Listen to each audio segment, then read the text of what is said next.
Oh, I just discovered that I was muted all this while. Oh dear. Sorry about that, guys. Let's just rewind. Okay. Wow.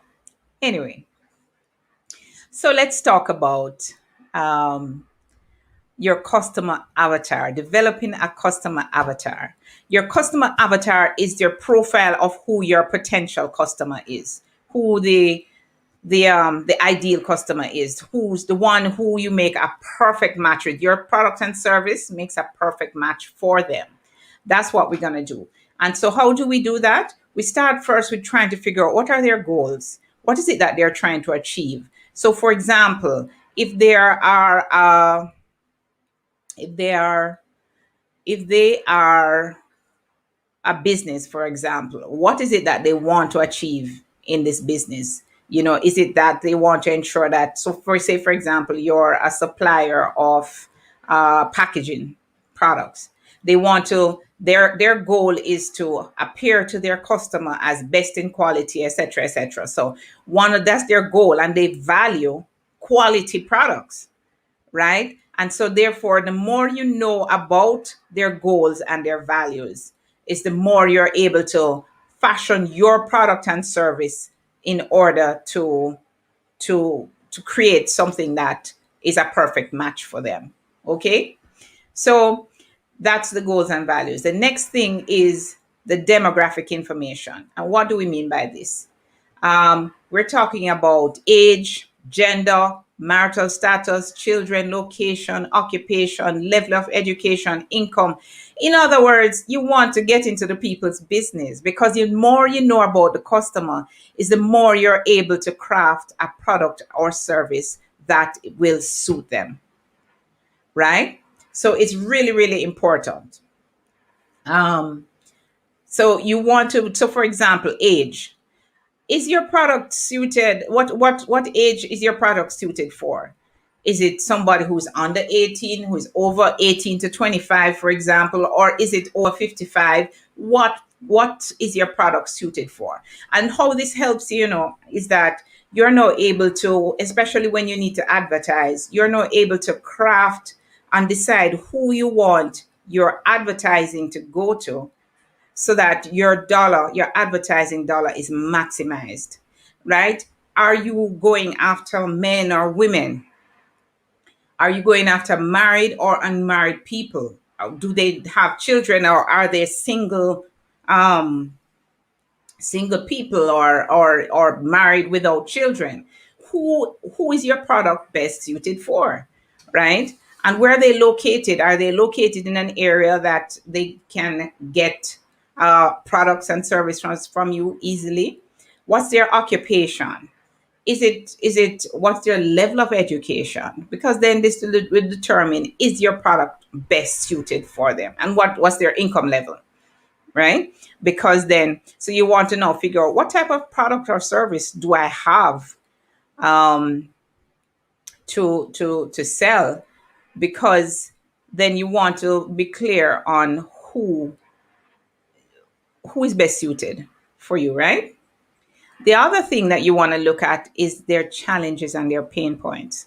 Now, I've always said it, that customers don't buy products and services primarily, they buy solutions to their problems.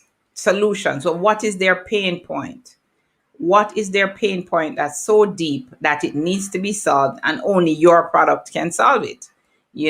So it's even like you take two products, and they're going to decide. And the more you know about this customer, is the more you're able to tweak your product to ensure that you are solving their pain points and their challenges.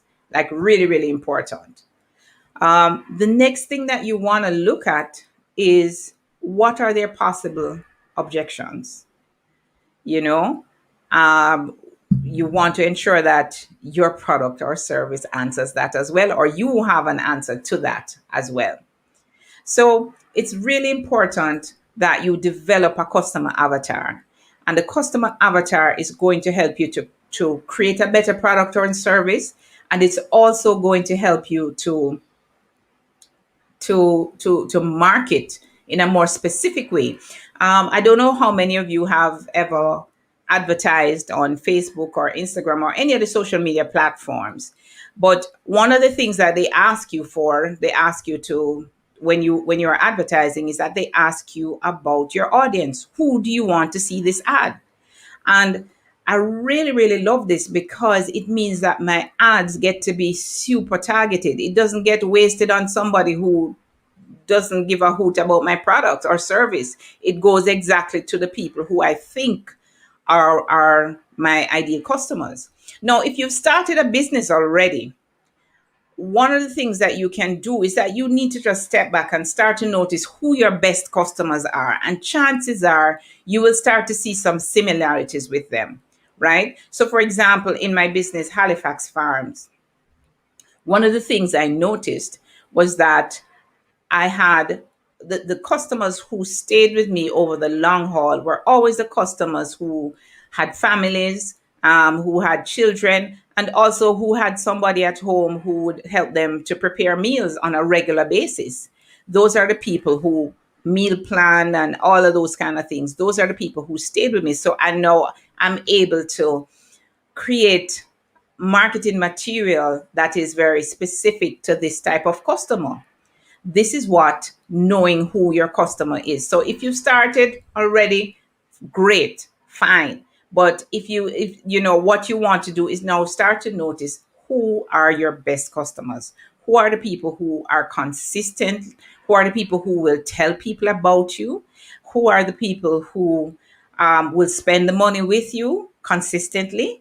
Those are the people that you want to know, take, and you want to develop those people, and you want to ensure that you talk to those people. You want to ensure that you find out as much as you can, because chances are there are other people like them out there, right? And so your whole objective at this point is to find out what are the likes, what are the dislikes, what are the objections, the possible objections, what are their challenges, what do they fall within a certain age range? Are there people with children or without children? Are they retired? What is it about them? Because chances are you will find similarities.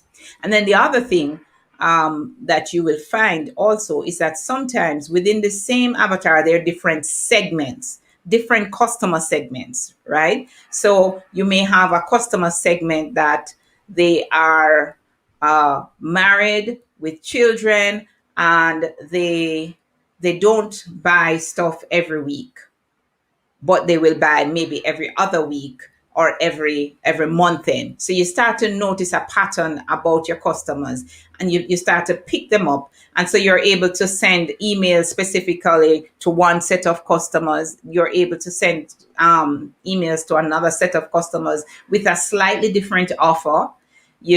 So the more you know about who your potential customer is or who your customer is the better able you are to market, the better able you are to grow your business, right? The more you know about your customer. It is really, really important to know as much as you possibly can about your customer. Do you have any comments, any questions? Just drop them in the comment section and we'll address them. And we thank you for coming by, and we hope to see you again soon. Now, remember to like, subscribe to this channel, to this Facebook page, and share it with someone who could benefit from it. So, thanks for coming by this evening, and have a wonderful evening. For those who are watching this after, thank you so much for coming by, and I will see you next time.